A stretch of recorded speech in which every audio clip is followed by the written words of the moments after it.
Damaged Goods Podcast. Definitely like a fucking death box, sweating it out. It makes me think back to the classic action film Lionheart with Jean-Claude Van Damme, which I think came out in the early 90s. At the point I was a young man, very into martial art movies. Van Damme with cool movies. And Lionheart is about a dude in the French Foreign Legion who escapes the French Foreign Legion when he's not supposed to because his brother back in the US gets killed in LA on some shit. So he goes to see his brother's wife and kid, his nephew or niece or whatever. And somehow he gets into underground street fights under bridges and drain pools and parking garages.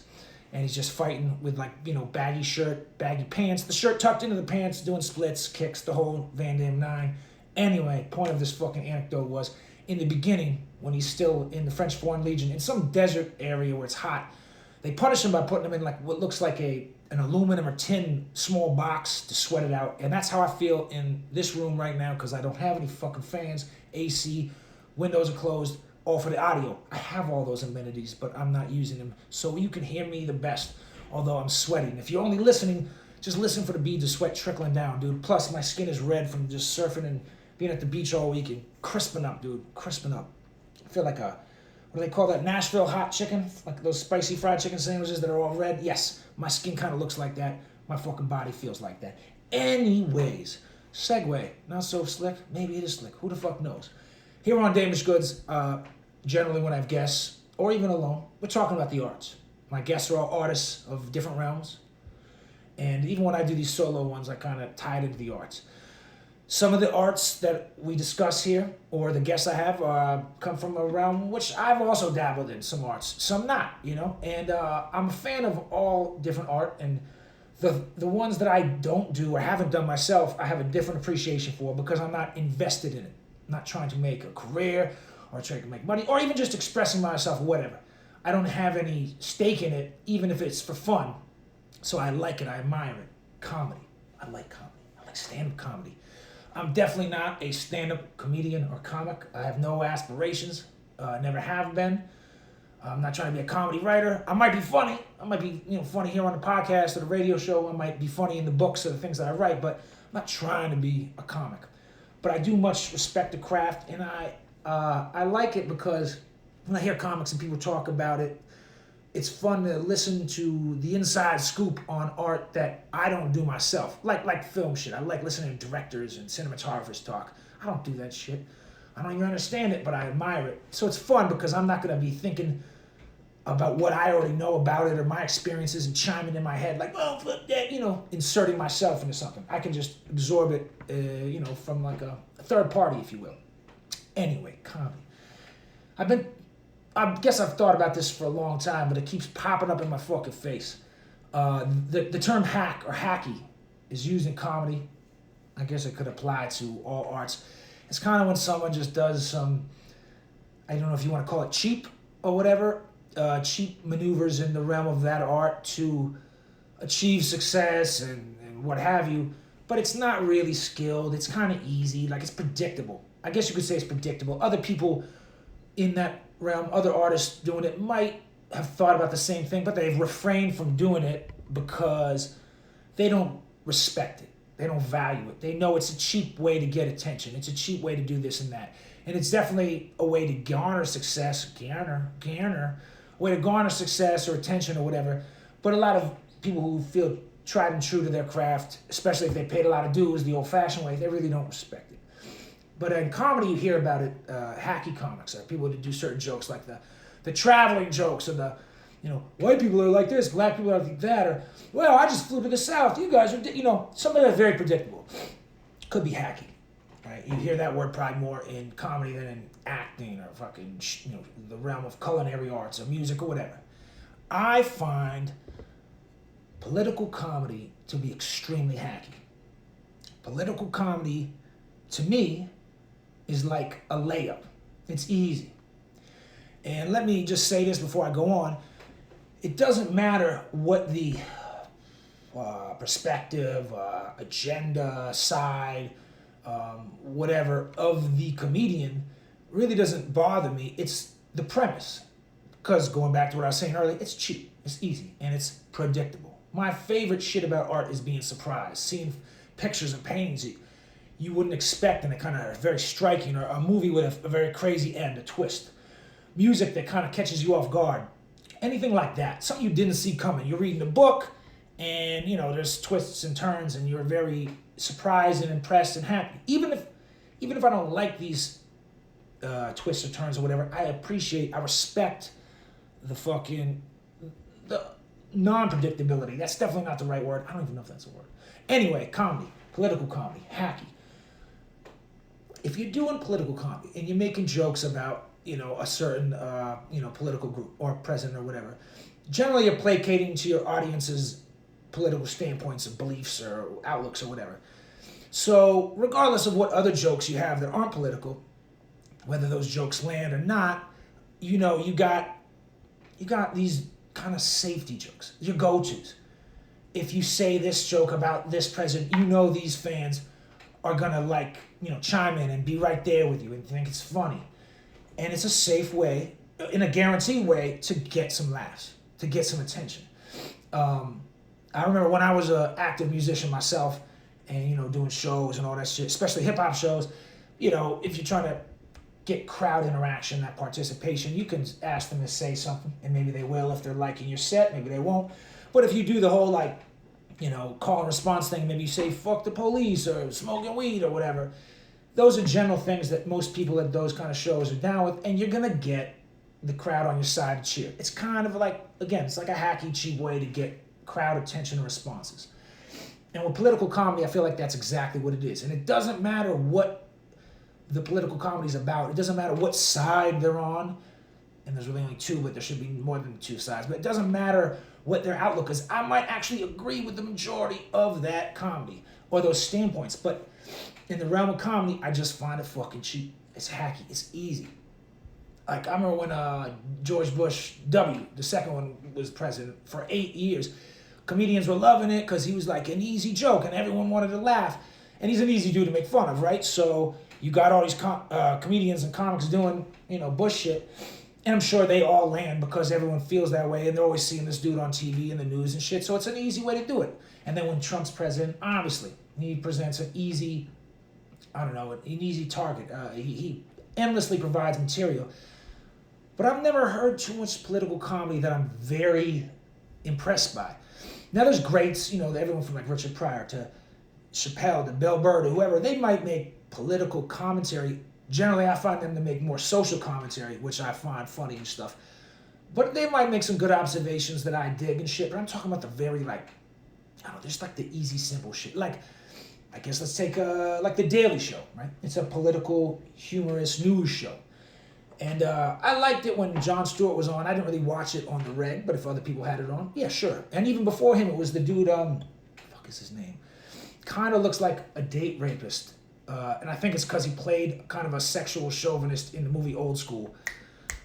Craig Kilborn. Anyway, when Jon Stewart took over, I think the show became a little more newsy, political, and it was funny. Jon Stewart's a great comedian. Wrote a lot of funny shit. He had a great show on MTV in the 90s with Janine Garofalo and Andy Dick way back when I was 9 years old. But, I didn't really watch that show a lot. Then you got the Colbert Report. And there's another spinoff with the woman Samantha Bee and all these political comedy shows. And yes, it's a good way to digest the news. It makes it a little more palpable. God damn, it's so hot in this room with no airflow. Whew, I definitely feel like Van Damme and Lionheart minus the splits and fucking roundhouse kicks. But I always felt like it was kind of just whatever. It's a layup because you're placating to a group of viewers or fans at the show, whatever, that already, at least when it comes to political comedy shows, or if that's kind of your thing that you're known for, your shtick or what have you, the fans generally know that.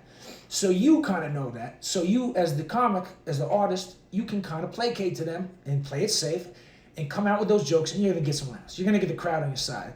And The Daily Show is kind of like that. Homeboy Trevor Noah, I never really knew him as a comic beforehand. And I know when Thing left, Jon Stewart left, they were trying to get a million different hosts.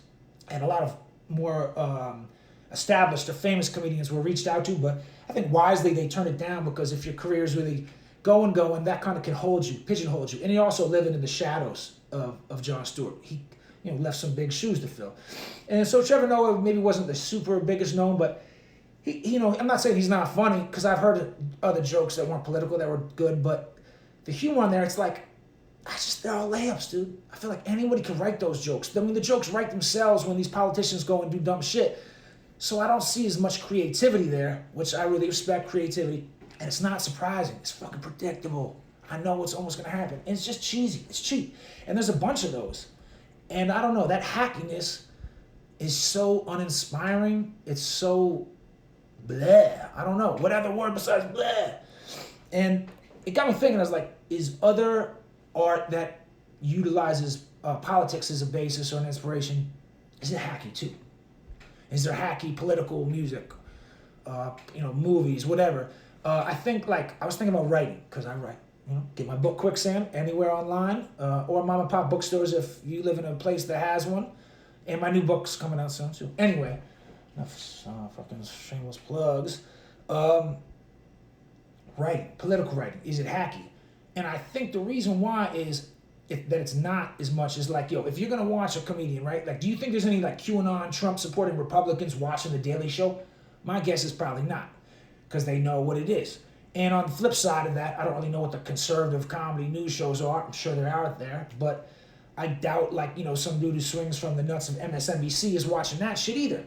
But with writing, I feel like people, and myself included, will read things that maybe they don't agree with, or they don't necessarily go to that outlet all the time.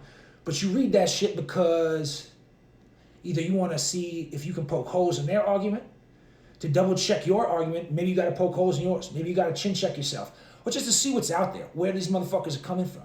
I read a lot of shit I don't necessarily agree with, but I want to read it.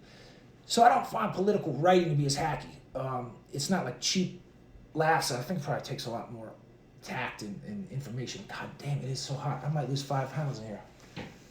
And I was rocking zinc and sunblock, but you're still hot as fuck out there surfing, crisping up. And when I'm out there crisping up, burning, surfing, I'm thinking about how hacky that political comedy shit is. And then I think about music.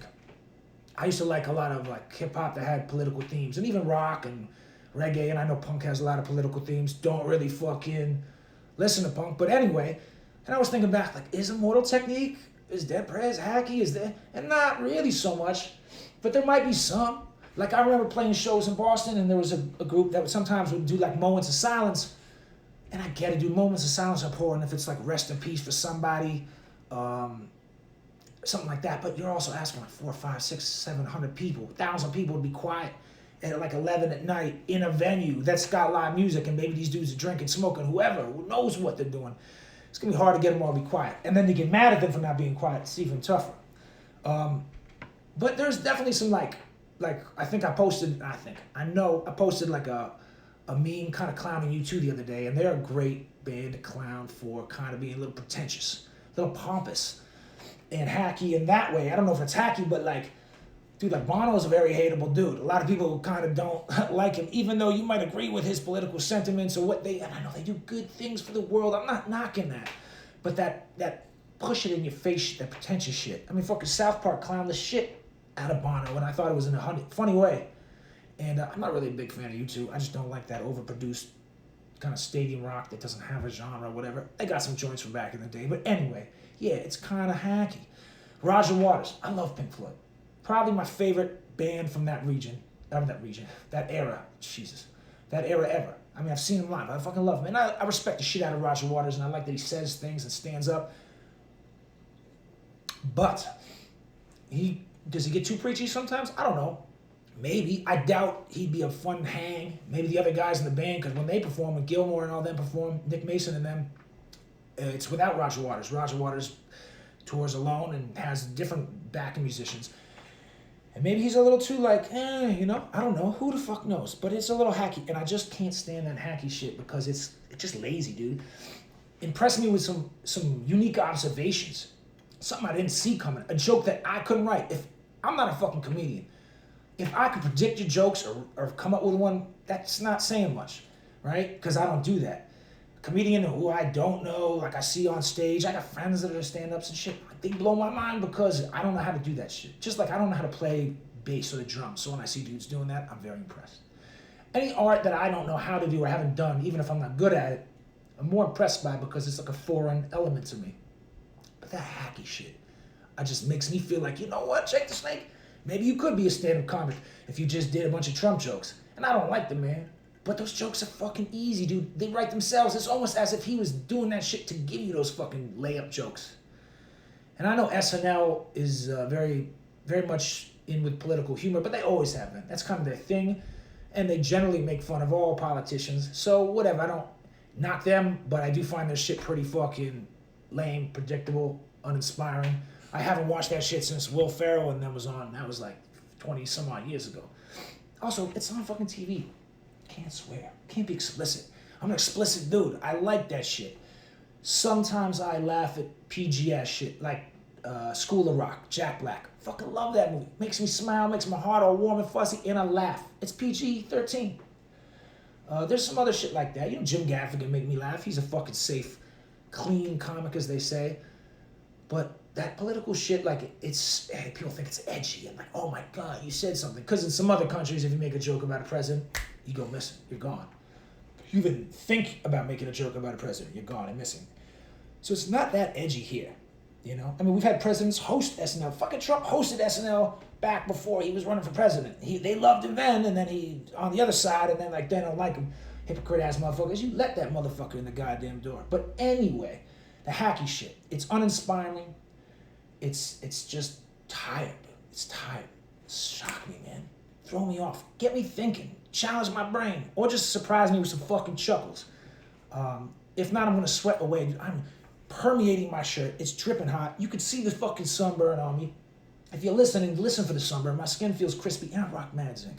I just been out in the sun, dude. And that shit ain't hacky. That shit's just hottie, dude. It's fucking LA. It's hot as all hell. And you're gonna get crisped up. So you gotta deal with that shit, you know? But I'm trying to like maintain a non-hacky approach to the way I do anything, from writing to podcasts to radio show shit. And when I do radio shows and podcasts, I love that I'm not on FM radio. Podcasts, obviously not. But like Dash Radio, fucking curse, swear, do whatever you want. That FM radio shit to me is kind of hacky and tired. You're very much restricted.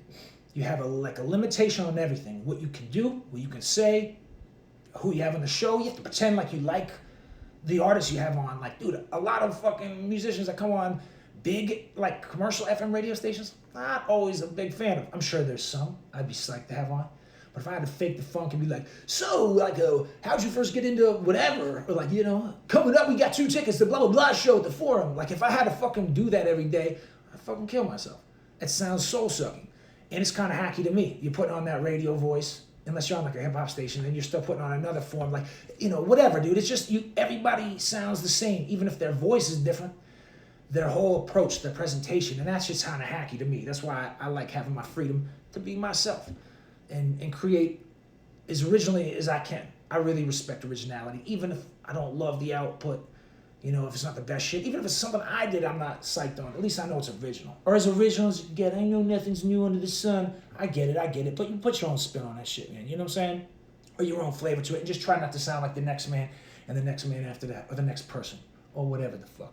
So yeah, hackiness, dude. Save it, dude. Come surprise me, man. Blow me away, dude. Knock me off my feet. Sweep me off my feet. In fact, I want to be swept off my fucking feet. Thank you guys for listening. I'm fucking gonna save this shit. It'll be on my page. Check it out.